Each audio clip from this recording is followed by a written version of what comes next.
Je vais vous parler de la Pride aujourd'hui. Et parce que c'était samedi, le 21 mai, ici à Bruxelles. Donc il y avait entre 100 000 personnes, selon la police, et 150 000, selon les organisateurs, personnes qui ont défilé dans les rues de Bruxelles. Et on voit en fait que depuis la première édition de la Pride à Bruxelles en 96, il y a de plus en plus de monde qui se réunit ce jour-là pour le cortège. Et d'un côté, oui, il y a plus de monde, mais aussi au fil du temps, il y a de plus en plus de critiques par rapport à cette Pride. Et du coup, on a voulu un peu se poser la question, on en a parlé en conférence de rédaction, de se dire, OK, qu'est-ce que ça signifie la Pride aujourd'hui ? Est-ce qu'elle a encore du sens ? Et pourquoi il y a des personnes qui ne veulent plus y participer ? On vous a posé la question sur Instagram, qu'est-ce que représente la Pride pour vous aujourd'hui ? Tariq, tu peux envoyer le petit nuage ? Ou pas ? Tranquille. Et donc, dans ce nuage qui va apparaître, il est en live, il y a tous les mots qui sont venus en fait. N'hésitez pas, si vous n'êtes pas sur Instagram, aussi à intervenir dans le chat pour un peu donner votre avis par rapport à ça. Qu'est-ce que représente la Pride pour vous ? Coucou Maxence. Coucou Maxence. Et donc, j'ai fait ce nuage de mots parce que je trouvais ça beaucoup plus parlant que de vous mettre tous les screens un petit peu des réponses qu'on a eues sur Instagram. Et donc, il y a quand même deux grandes tendances qui ressortent. Il y en a d'un côté le côté festif. Et après, il y a le côté des droits, revendiquer les droits de la communauté LGBTQIA+. Et avant de rentrer dans le vif du sujet, je vais aussi vous demander en plateau, qu'est-ce que vous en pensez ? Qu'est-ce que ça représente la Pride pour vous ?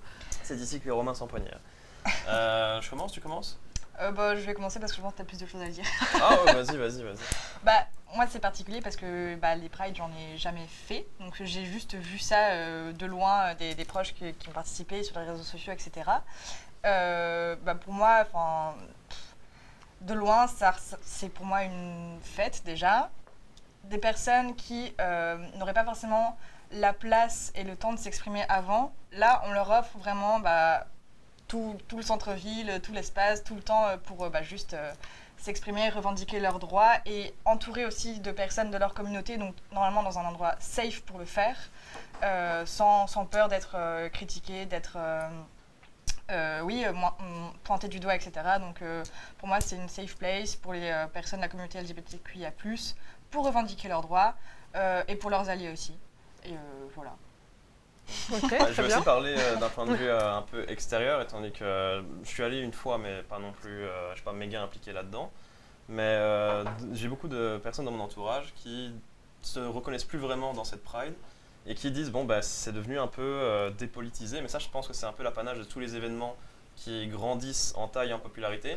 C'est que ça perd peut-être un peu son aspect engagé ou politique du début et que effectivement, c'est une grande fête de célébration et je pense que ça reste un très grand moment pour ça, pour toutes les personnes qui s'y sentent représentées et on ne peut que saluer ça, tu vois. Mais je pense que ça a un peu perdu son aspect politique, engagé, vindicatif, etc. Et c'est pour ça qu'il y a d'autres événements dont tu vas nous parler que je ne vais pas spoiler et que des gens de mon entourage, auxquels les gens de mon entourage ont participé. Oui, donc effectivement, il y a des côtés très positifs, mais il y a aussi des côtés négatifs. Mais donc pour essayer de comprendre, on parle de dépolitisation, mais au final, c'est quoi les origines de la Pride ? Donc j'ai été un peu chercher, pour savoir quand est-ce que ça a commencé, où. Et en fait, pour comprendre ça, il faut retourner dans les années 60 à New York. Oui, on fait un petit voyage temporel et géographique. Et en fait, à cette époque-là, l'homosexualité aux États-Unis, c'était encore considéré comme un délit. Et donc la communauté LGBTQIA+, elle était obligée de se cacher et donc ils se réunissaient en général dans des bars clandestins, bars qui étaient tenus par la mafia, parce que c'était la seule qui pouvait payer des pots de vin à la police et un petit peu prendre ce risque. Et malgré tout, malgré les pots de vin, etc., il y avait quand même des descentes de police régulièrement dans ces bars-là, où ils arrêtaient les personnes qui dansaient avec des personnes du même sexe, ils arrêtaient les personnes qui étaient habillées avec des vêtements considérés de l'autre sexe, mais aussi le personnel des bars. En gros, tous ceux qui prenaient part cette de près ou de loin, débauche, comme ils pouvaient l'appeler à l'époque. Et en fait, en 69, ça commençait à plus trop passer parce qu'il y avait un climat politique qui était en train de changer. On avait la guerre au Vietnam, on avait les mouvements antiracistes qui commençaient vraiment à se développer. Et donc, dans ce contexte-là, il y avait un petit mouvement de révolte qui commençait à se créer. Et en fait, donc, la nuit du 27 au 28 juin 69, Donc il y a la police qui va faire d'une descente au Stonewall Hill, tu peux envoyer la photo, qui était aussi un bar tenu par la mafia dans Greenwich Village. Et tout va pas se passer comme prévu parce que là, les clients et clientes qui étaient présents sur place ce jour-là, ils vont pas se laisser faire et ils vont se révolter contre la police. Ça va donner lieu à des émeutes et à des affrontements assez violents pendant les jours qui suivent.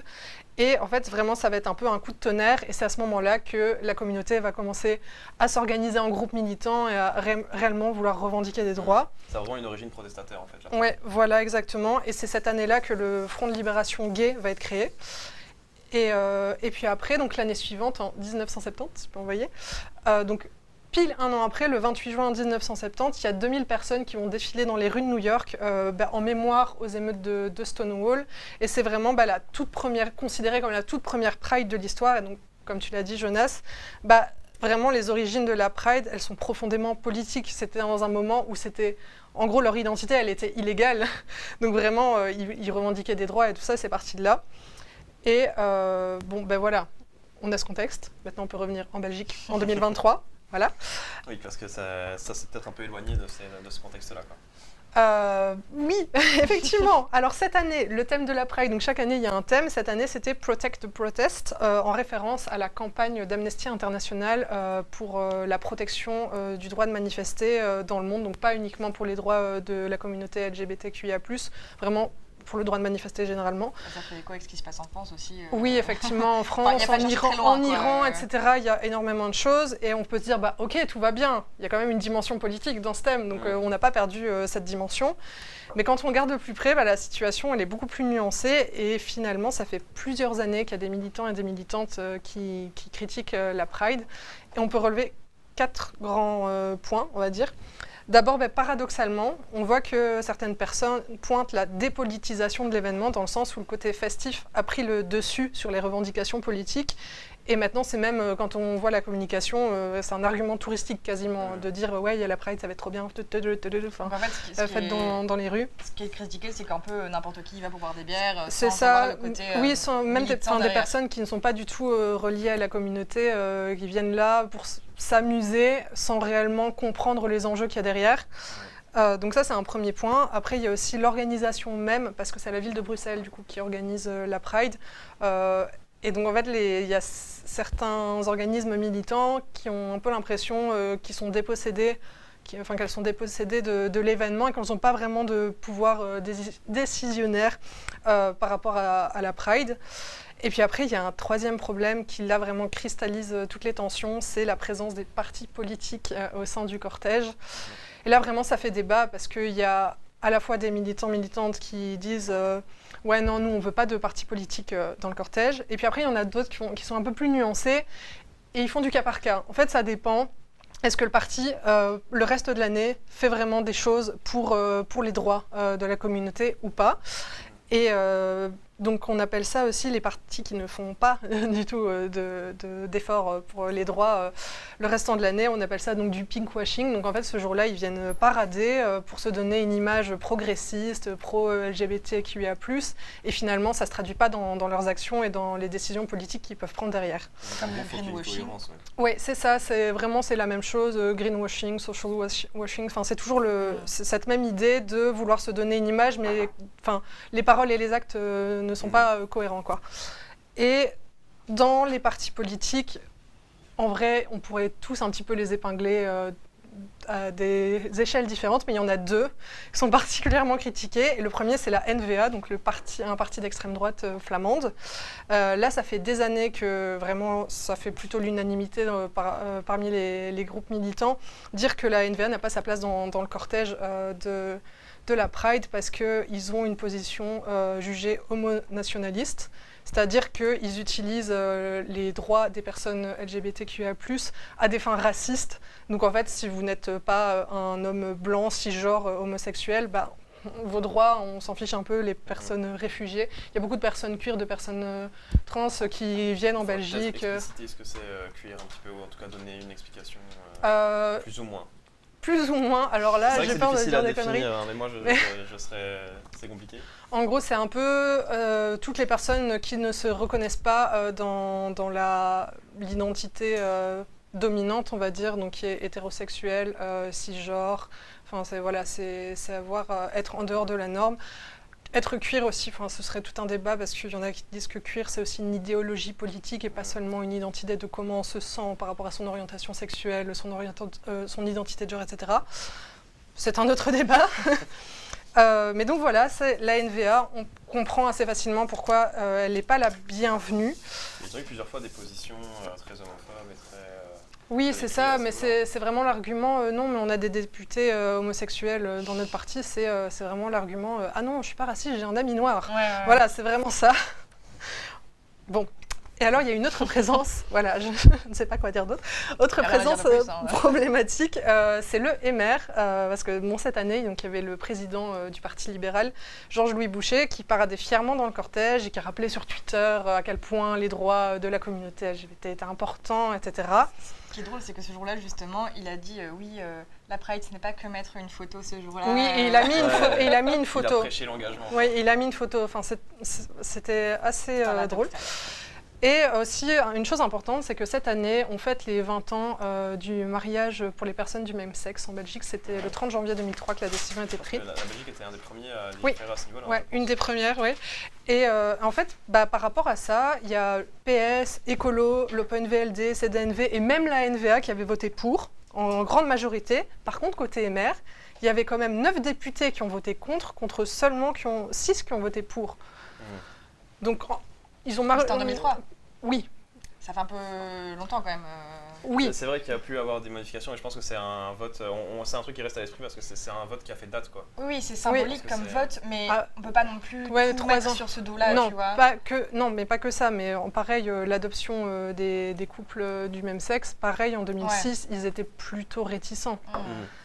Et aussi, autre chose, là, ça concerne pas le parti, mais donc le président du parti qui avait retweeté, donc Georges-Louis Boucher, en décembre 2022. C'était sur une discussion sur Twitter par rapport à la suppression de la mention pardon, de genre. Je suis en train de mourir, ça va.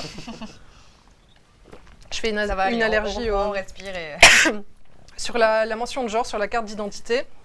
Et en gros, le tweet disait, encore du grand n'importe quoi, demain je me considère comme une chaise, tiens.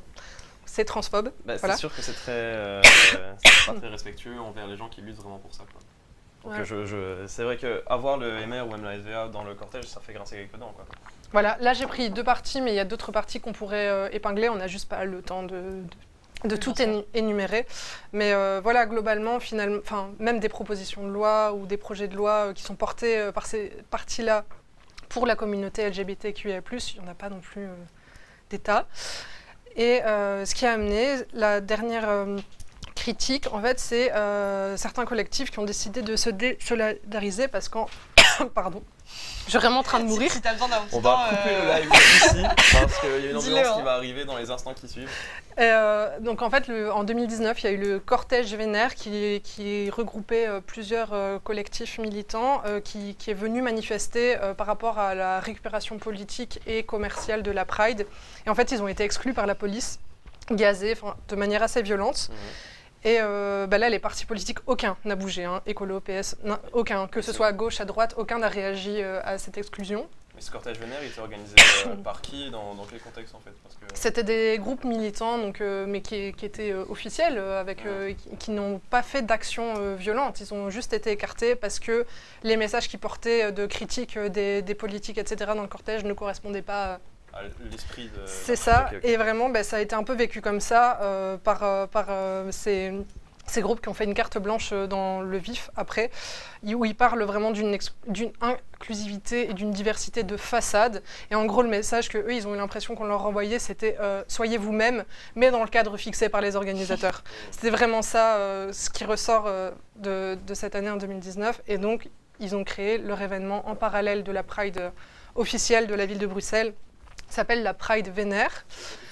Ouais, et on peut envoyer la dernière photo. J'ai fait un screen de la description de l'événement Facebook. Donc voilà, en fait vous voyez bien, donc ils refusent la politique menée par la ville de Bruxelles, etc.